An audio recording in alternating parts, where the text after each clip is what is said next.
तमाम देखने और सुनने वालों को मोहब्बतों भरा सलाम।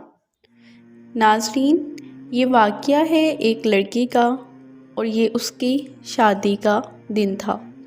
जिस तरह शादी के लिए बहुत सारी तैयारियां की जाती हैं और दुल्हन को भी तैयार किया जाता है, इस लड़की के साथ भी ऐसा ही किया गया।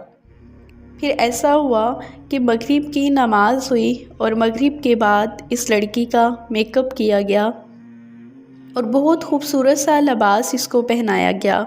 जब वो दुल्हन तैयार हो गई तो इस दौरान इशा का वक्त हो गया और इस लड़की को इशा की अज़ान सुनाई दी। वो वज़ू करने जा रही थी कि इसकी माँ ने पूछा कि तुम कहाँ जा रही हो।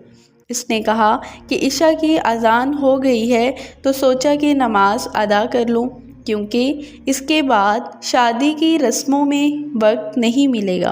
तो इसकी माँ ने कहा, बेटा, मेहमान तुम्हारा इंतज़ार कर रहे हैं, तुम्हारा मेकअप उतर जाएगा तो मेहमान क्या कहेंगे। लड़की मुस्कुराते हुए बोली कि आप इसलिए परेशान हो रही हैं कि मैं लोगों की नज़र में खूबसूरत नहीं लगूंगी, लेकिन मैं तो अपने पैदा करने वाले की नज़र में खूबसूरत बनना चाहती हूँ। और फिर वो वज़ू करने चली गई, वज़ू किया और नमाज़ पढ़ने के लिए खड़ी हो गई।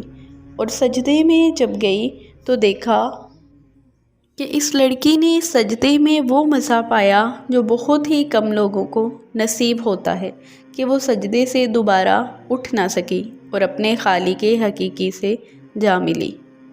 आपको ये जानकर अफसोस होगा, लेकिन खुशी इस बात की है कि ऐसा सजदा बहुत कम लोगों को नसीब होता है कि वो सजदे की हालत में अपने खालिक हकीकी से जा मिली।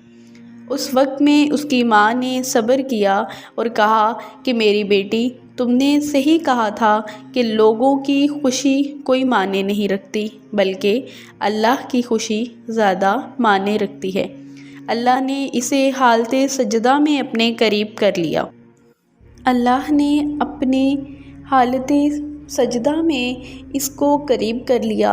हकीकत ये है कि अल्लाह और उसके रसूल की मोहब्बत ही हमारी ज़िंदगी और आखिरत का हासिल है।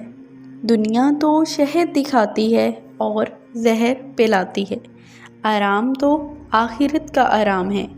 हम सबको चाहिए कि नमाज़ों की पाबंदी करें, अल्लाह का ज़िक्र करें और अपनी आखिरत को संवारें। अल्लाह पाक से दुआ है कि अल्लाह ताला हमें भी ऐसी मौत नसीब फरमाए। अगर आपको ये इस्लामिक वीडियो अच्छी लगी हो तो चैनल को लाइक करें और सब्सक्राइब करें।